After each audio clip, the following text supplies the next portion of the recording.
Hi, welcome to a sort of bonusy one for Foxy Little Nuggets. It's not my usual daily one, but there is a little roundup of what's been going on in Westminster, a sort of a gossip column of Westminster. I thought I'll throw it in here. It's better places. I could have put it on the main channel, but I thought here's as good a place as any. It's a little hamper, I suppose, of awkwardness and stupidity, the usual fare you get from Westminster, isn't it? But the Byline Times, which is a sort of online publication, marked the 10th anniversary of Brexit with a "Where Are They Now" piece. You know, you often see these things and how time has changed and have all moved on. But this was on the Brexit Battalion Media Corps and the hacks and the pundits and everything who covered this story 10 years ago. Unfortunately, the article reportedly included some heroic blunders, including listing the late Patrick O'Flynn as still continuing as a political commentator, presumably via the medium, via a medium, all right, but via the medium of seance. So it's not so much where are they now as has anyone checked the electoral roll in the afterlife. Who knows?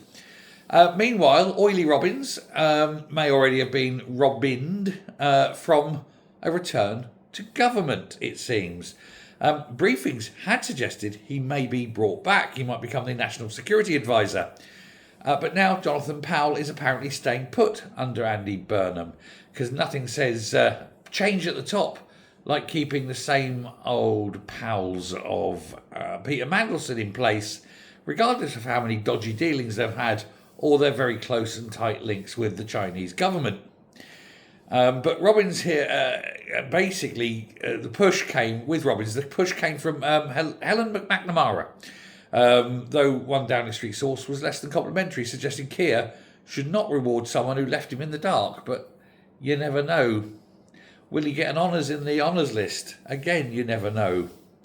Then there was, of course, Jacob Rees-Mogg. He stunned staff at the Magic Garden in Battersea by turning up at a birthday party, ordering a very large Pimm's, taking selfies, and somehow keeping his suit blazer on in the sweltering heat. Many people removed as many layers as they were comfortably able to do so. Not Rees-Mogg. He simply becomes even more Victorian. Surprised he didn't remove his top hat for the occasion, but apparently no, that stayed on too. Elsewhere, Nigel Farage and Rupert Lowe, and this is a corker. Nigel Farage and Rupert Lowe apparently found themselves at a party at the same time, together and less than 2 metres apart. And in a surprise to absolutely nobody present, the shouting soon followed. Political reconciliation was cancelled almost immediately at source.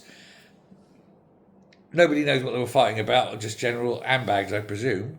At number 10, the acting chief of staff, Vidya Alexson, was reportedly asked if she would be expected to stay under Burnham. Her answer was, I've got the summer off, which means no, she's off, she's away. Because he'll want his own chief of staff. And he's got one, hasn't he? So, yeah, she's out. It's not a career that elicits a long-term planning, is it? But it looks good on LinkedIn, doesn't it? Once worked for the office of Keir Starmer. No, it doesn't look good at all, does it? Looks awful. The New Statesman has quietly shelved its gossip column, proving that Westminster gossip is not as easy as simply whispering sources say into a blog.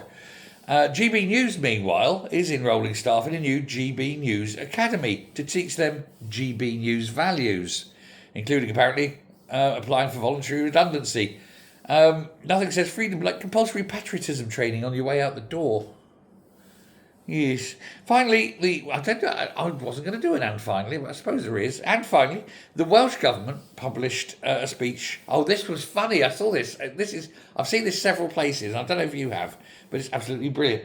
The Welsh government published a speech note saying, check against delivery, meaning the way in which you deliver the speech. This was on a speech, one of the MSs there.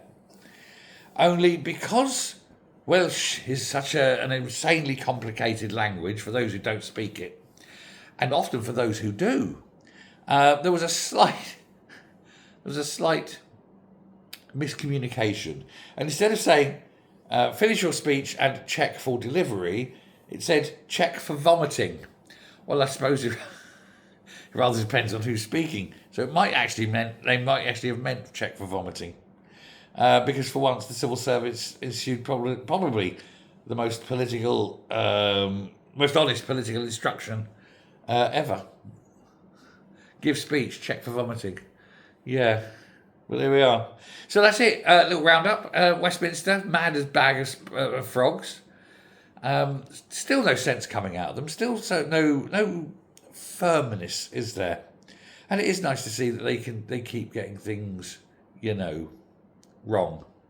I always find that pleasant. Let me know what you think. Do hit subscribe. And I've mentioned this, and this is very important. I've mentioned this on another channel, I mentioned this on More Hot Takes, but it applies here. It applies on Silver Fox Scotland. It applies on Silver Fox Hot Takes, all the channels.